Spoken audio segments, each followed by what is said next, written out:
That's it. IOC President Thomas Bach saying in full support of all of the reforms going on in FIFA. I also mentioned that a neutral person can actually pop up and become FIFA president. Hey, Nigeria's Shegun is in the running, or maybe you might just be the neutral person we're talking about here. Yeah.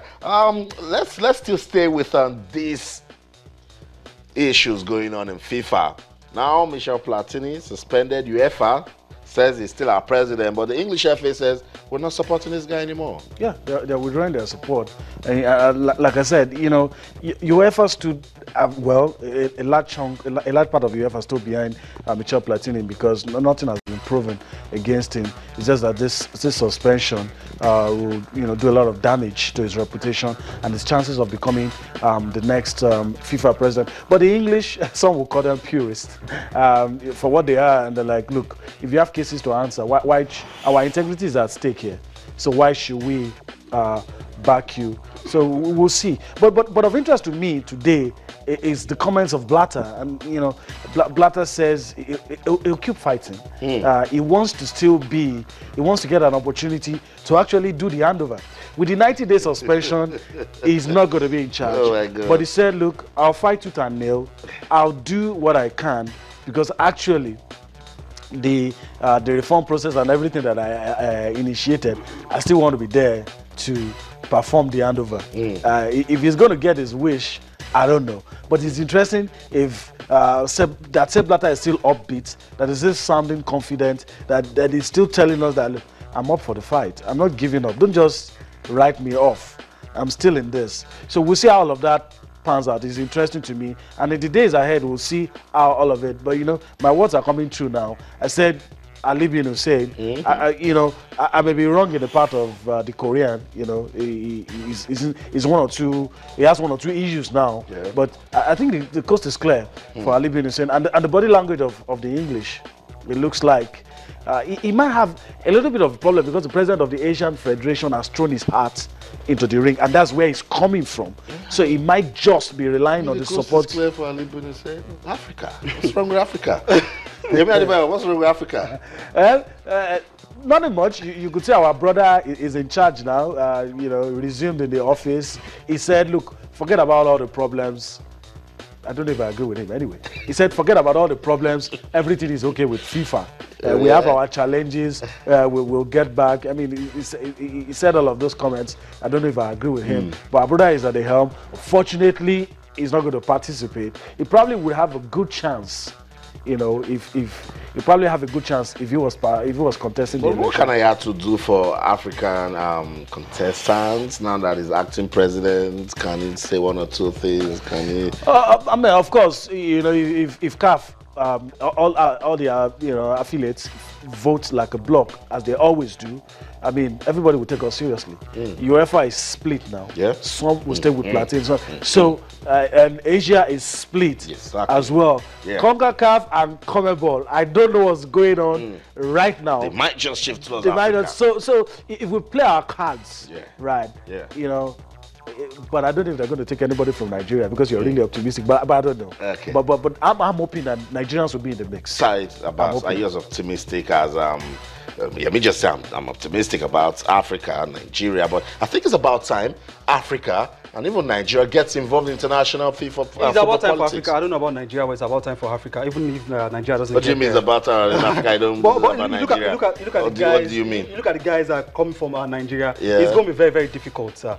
I want to see Nisa Ayatu trying to pave way for an African. Support an African. Yeah. Even if it's not in Nigerian. Let the Europeans cancel themselves out. Let the English say, okay, no, we don't want Platini. Let this one say this. Let the Asians to cancel themselves out. Even the president of the Asia Football Federation, CONMEBOL and CONCACAF, we don't know much about them. Then let Africa just get to the mix. In fact, the CONMEBOL Federation and even CONCACAF, they can just say, come on, the Europeans, they feel they can just run riot over us there. Why don't we just get these guys from Africa? And they feel aggrieved. A lot of top officials in those two Jakwana and the likes were humiliated, embarrassed, let us put it there.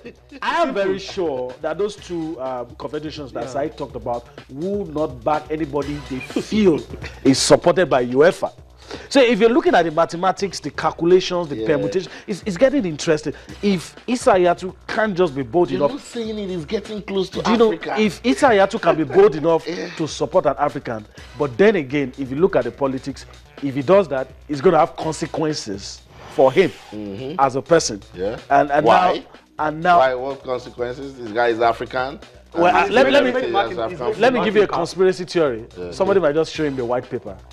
You know what I mean? I don't know what you mean. Somebody might just give him some subtle threats here and there, and I guess, you see, you know, Issa Hayatou would have seen what has happened to Sepp Blatter and say, look, I just want to bow out. And of course, he knows the world is watching him right now. I just want to bow out. You know, I just want to bow out without any issues.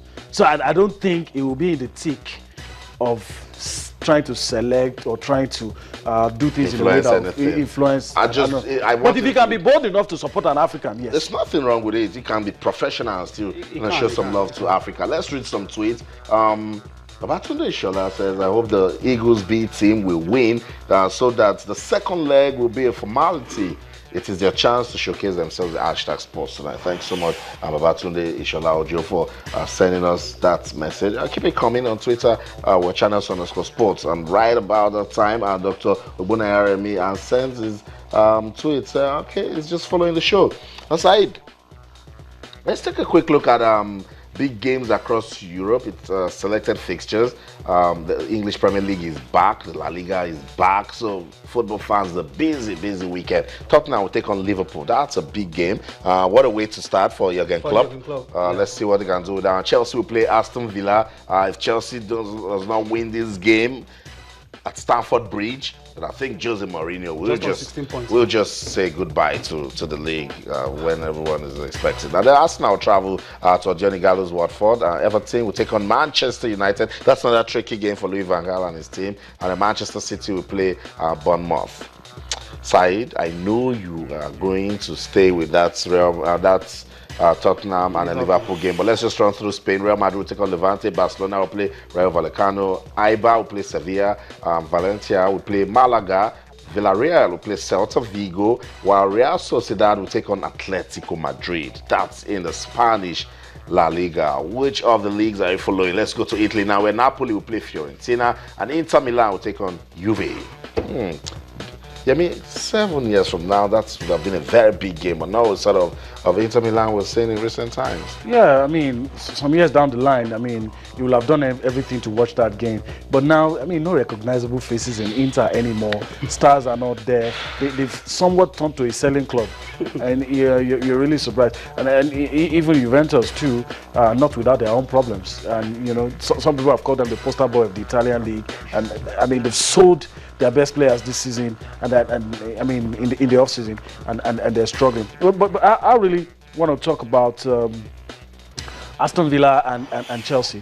If you remember, 8 years ago, that same game cost Jose Mourinho his managerial position at Chelsea. So I don't know if I mean Thunder will strike in the same place twice. Jose came after that game and said everything was against him. So he has already said that the referees don't give decisions to Chelsea. So Chelsea fans hopefully will turn up, play for the manager, win for the fans, and so that Jose can, you know, just go home a very happy man. I don't throw stones at anyone. But Liverpool, Tottenham, what are you expecting? Yeah, keeping terms on that, Liverpool, Tottenham, Pochettino just named manager of the month. Yeah. And I think there's something about Liverpool and Jurgen Klopp there. Their managers, they have a way of starting very bad. Yeah. Like Gerard Houllier, he lost to Leeds United 3-1. Roy Hodgson had a 1-1 draw at Arsenal. Kelly Dalglish lost to Manchester United 1-0. And even just immediate past one now, Brendan Rodgers lost to West Bromwich Albion 3-0. But they say history doesn't play a part in football at all. Maybe Jurgen Klopp should just write that off that. No, it doesn't concern me. I'm Jurgen Klopp. I've done with Borussia Dortmund. I can also do it with Liverpool. But going to White Hart Lane, Tottenham, although they've not really been good this season, getting draws or victories, though they got a couple of victories last month there. But it's going to be very, very difficult for Liverpool. On current form, you'll be afraid of Spurs. Exactly. They won all their matches in September. Yeah, so exactly. you'll be afraid of Spurs. They've not started well this season. This guy is smiling. Let's see. If you keep smiling after that game. But let's just take this message and then we'll go on a break.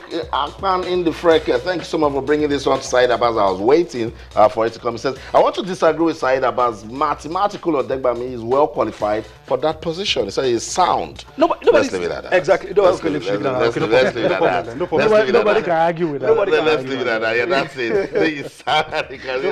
Thank you so much, Said Abbas, for being on the show. And of course, Yemi Adebayo, it was so much fun talking football and of course the FIFA Under 17 World Cup with these guys. Let's go on a break now. See some highlights from the Shanghai Masters. When we'll come back, I'll be playing chess. Babatunde Ogunshiku is sports tonight on Channels TV. Don't go anywhere. Stay.